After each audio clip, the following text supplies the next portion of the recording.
Morning Matters. Changes are coming to the Valley after lawmakers in Washington passed the president's One Big Beautiful Bill promising to cut funds to Medicaid, change tax policies for overtime and tips, and vastly increase funding to ICE for immigration enforcement.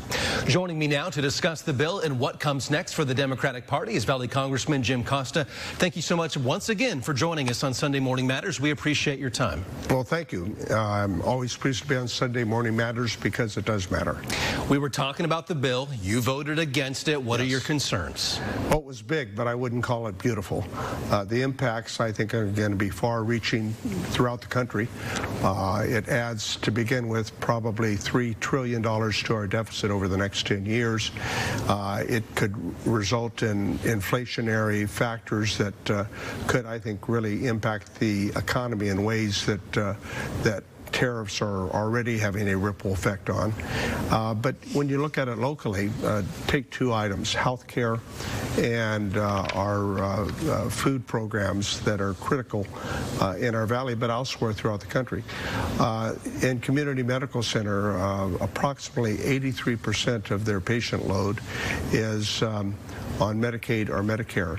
That's the second largest hospital in California with the highest emergency room utilization. Advantage Healthcare that has hospitals, facilities in Reedley, Selma, and Hanford, they expect perhaps $300 million in cuts to their healthcare and healthcare facilities. You've got KSEE that has over 40% of their reimbursements as a result of Medicaid and Medicare. And our healthcare clinics, it's going to have, I think, a profound effect on access to good quality healthcare.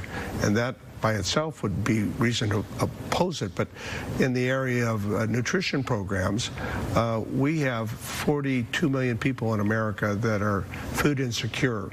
And in our valley, my congressional district and my neighboring district ranks _1 and #2 in California in the highest percentage of people that participate in the food distribution program. 28 to 30% of our constituents. It's an interesting dichotomy. We're the largest agricultural productive area in the country, but yet we have a lot of people here, a lot of working poor who rely on food stamps.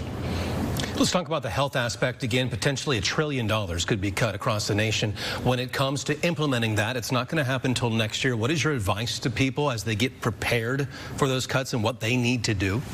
Well, we're reaching out to all of our healthcare facilities to take a deep dive. And while you're talking about the impacts going on 2026, you can be sure that our hospitals and our federally qualified healthcare clinics are making steps now in anticipation of the reductions next year, because right now many of these facilities are in financial challenges.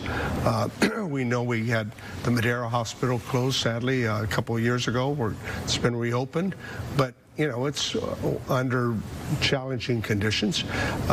You know, our hospitals, whether it's Valley Children's that has almost 70% of its patients on Medicare and Medicaid. So you go down the list, and these hospitals are dealing with challenges today, but they have to anticipate for the 2026 budget, and they'll be making changes long before those cuts are made.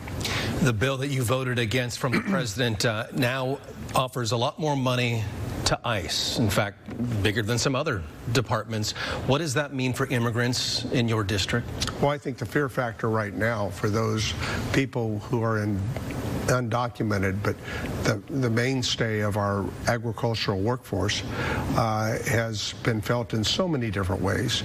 And the president says, well, I don't want to impact agriculture and I don't want to impact the hospitality industry and maybe construction. But with the increase on ICE funding, how do you differentiate between here in the Valley people that are working in agriculture or working in the hospitality industry? We've seen already deportation of people that were illegally deported.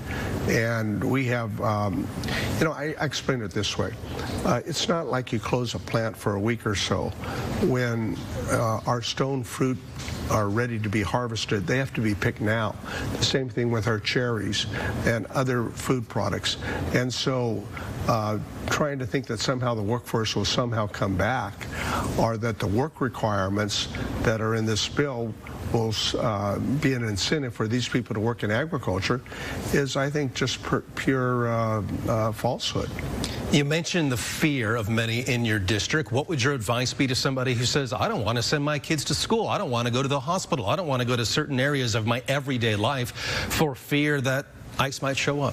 It's real, and trying to manage that fear is extremely difficult. I mean, I think that there are provisions under which schools and others have to, at least ICE has to notify them before they come in. I don't know that that's much of a protection.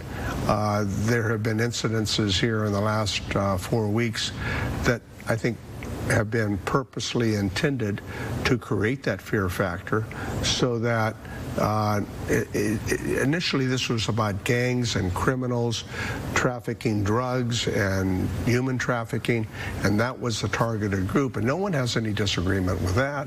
But we've got people who have lived here for 10, 15, 20 years, oftentimes in mixed family homes, i.e. 2 or 3 are here legally and 2 or 3 of the family members are not. And so you're going to break those families apart.